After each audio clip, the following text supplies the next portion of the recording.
एकादशी व्रत। एकादशी मात्र साल के हर महीने के दोनों पक्षों की 11वीं तिथि ही नहीं है, बल्कि एकादशी देवी हैं। वे कहाँ से आई, कैसे उत्पन्न हुई? प्रस्तुत कहानी पढ़कर संपूर्ण जानकारी ली जा सकती है। एकादशी तिथि कैसे उत्पन्न हुई, यह जानने के लिए युधिष्ठिर ने भगवान कृष्ण से पूछा, भगवान, पूर्णमयी एकादशी तिथि कैसे उत्पन्न हुई? इस संसार में क्यों पवित्र मानी गई तथा देवताओं को कैसे प्रिय हुई? तब भगवान बोले, कुंती नंदन, प्राचीन समय की बात है। सतयुग में मुर नामक दानव रहता था। वह बड़ा ही अद्भुत, अत्यंत रौद्र तथा संपूर्ण देवताओं के लिए भयंकर था। उस काल रूपी दुरात्मा महासुर ने इंद्र को भी जीत लिया था।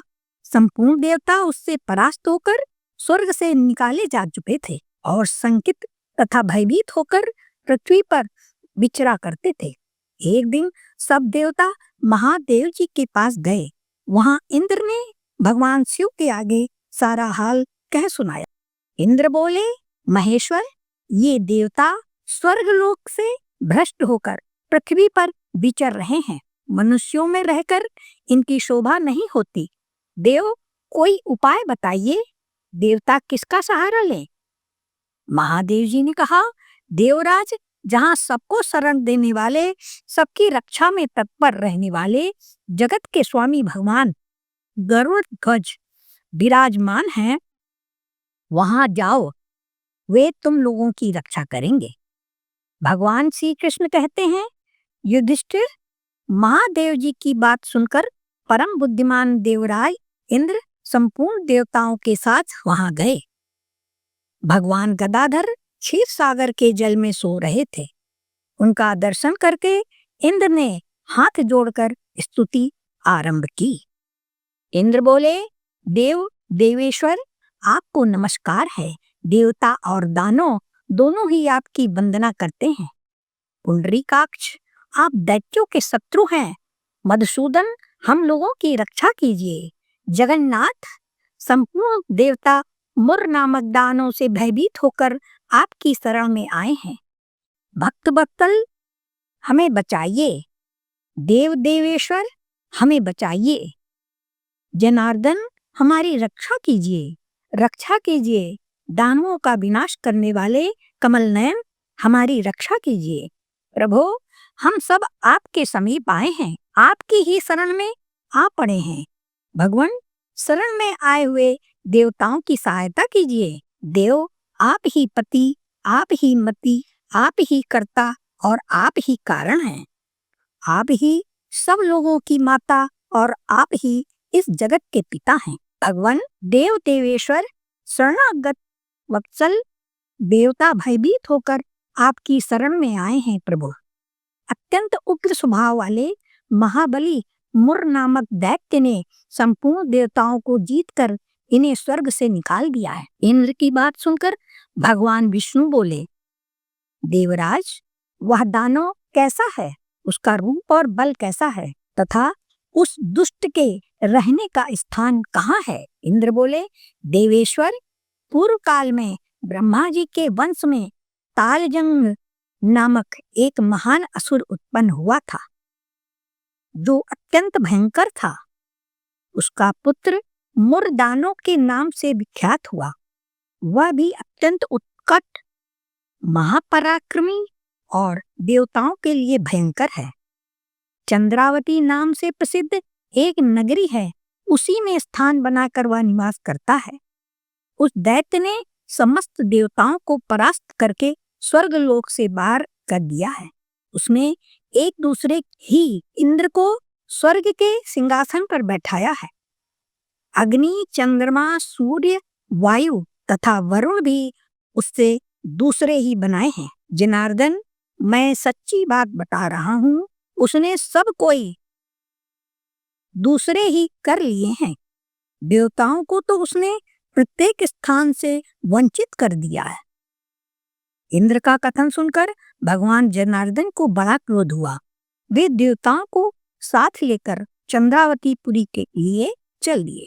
देवताओं ने देखा दैत्यराज बारंबार गर्जना कर रहा है। उससे परास्त होकर संपूर्ण देवता दसों दिशाओं में भाग गए। अब वह दानव भगवान विष्णु को देखकर बोला, खड़ा रहे, खड़ा रहे। उसकी ललकार सुनकर भगवान के नेत्र क्रोध से लाल हो गए। वे बोले, अरे दुराचारी दानव, मेरी इन भुजाओं को देख।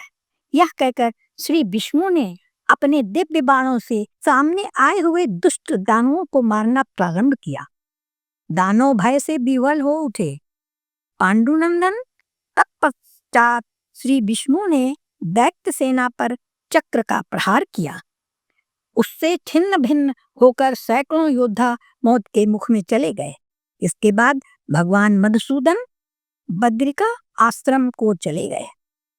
वहां सिंहावती नाम की गुफा थी जो 12 योजन लंबी थी।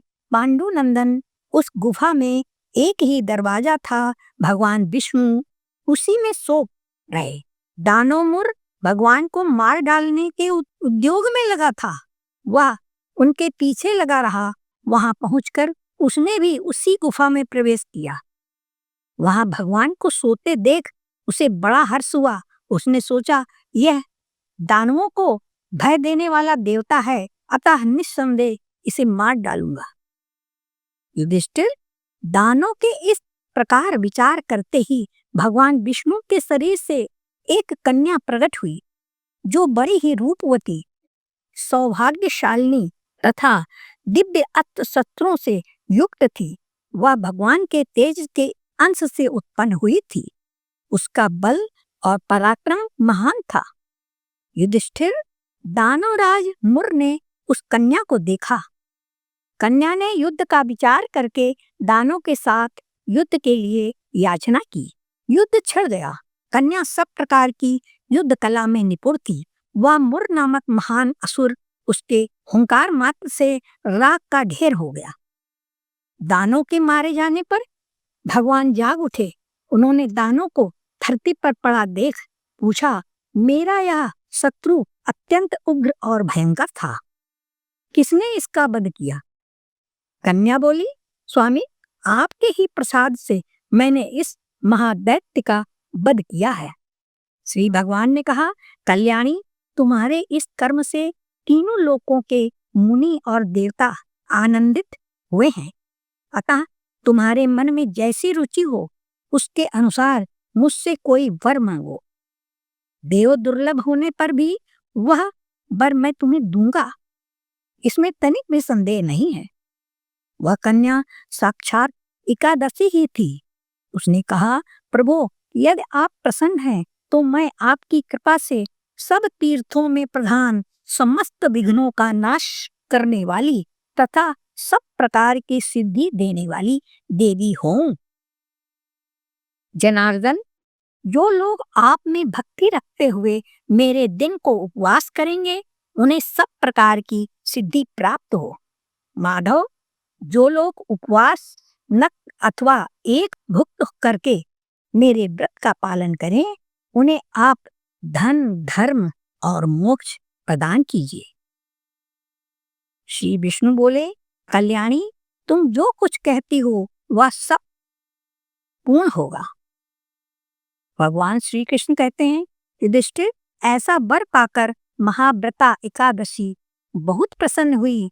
दोनों पक्षों की एकादशी समान रूप से कल्याण करने वाली है। इसमें शुक्ल और कृष्ण का भेद नहीं करना चाहिए। यदि उदय काल में थोड़ी सी एकादशी, मध्य में पूरी द्वादशी और अंत में किंचित त्रयोदशी हो तो वह त्रिस्पर्शा एकादशी कहलाती है। वह भगवान को बहुत ही प्रिय है।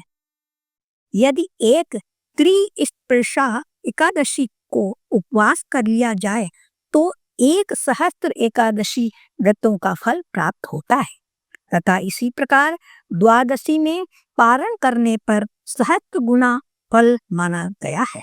अष्टमी, एकादशी, षष्ठी, तृतीया और चतुर्दशी ये यदि पूर्व तिथि से विद्ध हों तो उनमें व्रत नहीं करना चाहिए। परिवर्तिनी तिथि से युक्त होने पर ही इनमें उपवास का विधान है।